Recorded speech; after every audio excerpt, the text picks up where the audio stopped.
Hey, what's up guys? Mint City here, back again with another video, and today we are taking a look at Super Clone.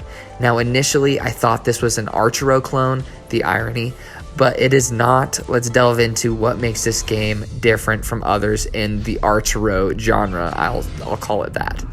Now first and foremost, it does have a great futuristic, cartoony cyberpunk look to its graphics. I think it's a really good looking game. It's really polished. You can tell they poured a ton of time into making this game have a personality through its graphics. Now the sound design has an 80s vibe to its music. It's really good. I love 80s music, so I'm very biased in this category. And it's obviously the 80s music has a futuristic vibe to it as well.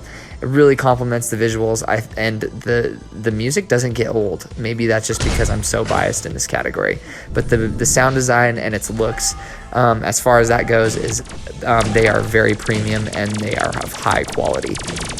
Now the gameplay, it's similar to Archero, where it's a top-down shooter and your character will automatically aim and shoot at the nearest enemies before you. Now what sets this one apart is that you can move and shoot at the same time in this, as well as you have a roll button or a dodge button, which is really useful. It's really impactful, and it's really satisfying to use. Now there's going to be a lot of enemies on screen that are very aggressive, and a lot of enemies will have different types of projectiles that will have different patterns and behave differently, and you have to use that roll button and your movement quite often. It has a bullet hell type vibe to its gameplay, where you're just constantly having to dodge all of these projectiles on screen all at once, and it can get really chaotic, but that's what makes this game so fun and satisfying to play. It's really action packed. Now you'll be going through. This game does have a small story to it. It's pretty simple. You're just a super soldier that's being cloned, and there are characters that you will learn of and interact with. And there is an overworld of sets of levels and stuff of that nature, so that does set it apart as well. The storyline isn't anything to write home about, but it's a nice added addition, and it's done well. Now you'll be plowing through different little levels of dungeons, and whenever you clear out all the enemies in a dungeon, then you'll have choices that you can choose. So you can choose kind of what will be available on the next level of the dungeon that you can loot. You'll run into shopkeepers that give you weapons and stuff. You can run into upgrades that will increase your fire rate, increase your critical damage rate. They can make your bullets bounce. They can make your bullets have homing capabilities, and they can pierce through multiple enemies, stuff of that nature. And so you'll be able to really alter how you attack, and it really gives a lot of variation during each playthrough. Now whenever you do die, you will go back to a home base, so to speak, and in this home base it'll show a couple of the upgrades that you've come across and unlocked and stuff. And there's an inventory area where you can equip your character with gear and stuff and level up things.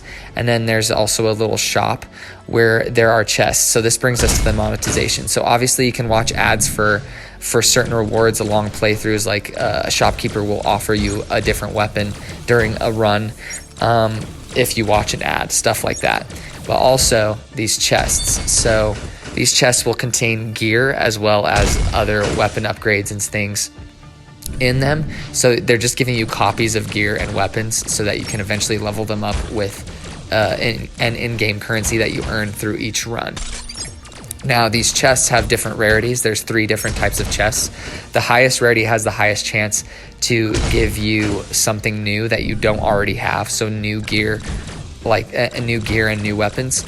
And the other 2 have lower chances, obviously. Now the highest rarity of chest can only be obtained through premium currency that you have to buy, or you can gain it through a supply drop that happens every 12 hours, I think, for free. And so you can eventually earn it if you save that up, and you can get those higher rarity chests. Now the 2 lower rarity chests can be earned by opening them with keys that you will earn through gameplay, and you earn these keys through defeating bosses and stuff like that.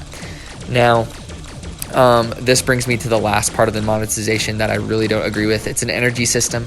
You have 5 clones, so to speak, because you are a cloned super soldier according to the storyline.